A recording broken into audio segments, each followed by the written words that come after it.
మత్త పరం తరం నాన్య చిద్దంతి ధనంజయ మయి సర్వమిదం ప్రోతం సూత్రే మణిగణా నివహ రసోహం కౌంతేయ ప్రభాస్మి శశి సూర్యయో ప్రణవం సర్వవేదేషు శబ్దం కే పురుషం శృణు.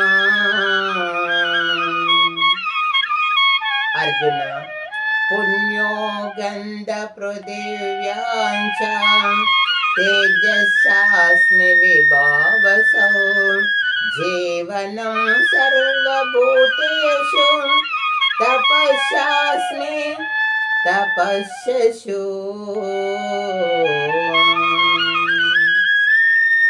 బీజం సర్వభూతానాం విధి పార్థ సనాసనం బుద్ధిరుత్వమతస్సాస్మి తేజస్సాస్మి మహాన్ బలం బలవంతం చ కామరాగై వర్జితం ధర్మ విరుద్ధ్యో భూతేషు కామోస్మి భరతార్జవ ఏ సేవా సాత్వికా భావం రాజ్యస్తమక్షేక్షతే మత్తహేతి తద్విద్ధిం నత్వం తేషు తే మహీ.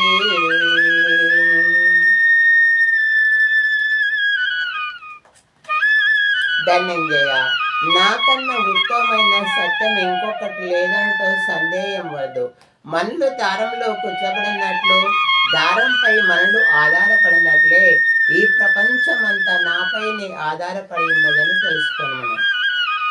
కౌంతేయ నీటి యందు ఋషిని సూర్య చంద్రాదుల యందును కాంతిని వేదనములలో ఓంకారము రెండు నేనే శబ్దములను ఆకాశంలో శబ్దము నేనే పురుషులలో పౌరుషమును సామర్థ్యమును నేనే.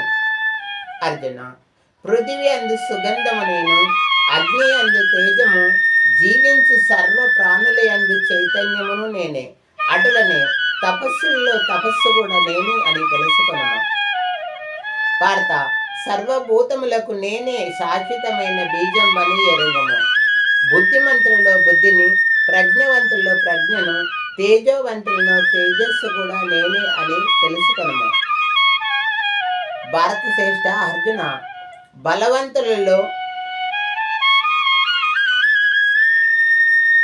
బలవంతులందరిలో ఉన్న కామరహితమైన బలమును నేను అటలనే ప్రపంచమునందలి సమస్త ప్రాణులకును ధర్మ విరుద్ధము కాని కామము నేనే అని తెలుసుకున్నాము. పార్థ సాత్విక రాజస తామసములన్నీ నా శక్తి చేతనే ఉత్పన్నమైనవి అని తెలుసుకున్నాను. కానీ యథార్థముగా వాటిలో నేను లేను. గుణములన్నీ నేను సృష్టించినను గుణాతీతుడనని ఎరుంగము. ఈ విశ్వమంతా మూడు విధములైన సాత్విక రాజస తామస భావములచే మోయింపబడుచున్నదనియు కానీ ఈ త్రిగుణములకు అతీతుడను శాశ్వతుడనైన నన్ను ఈ ప్రాణులన్నీ తెలుసుకొనలేకున్నావి. అర్జున తెలుసుకొనలేకున్నావి.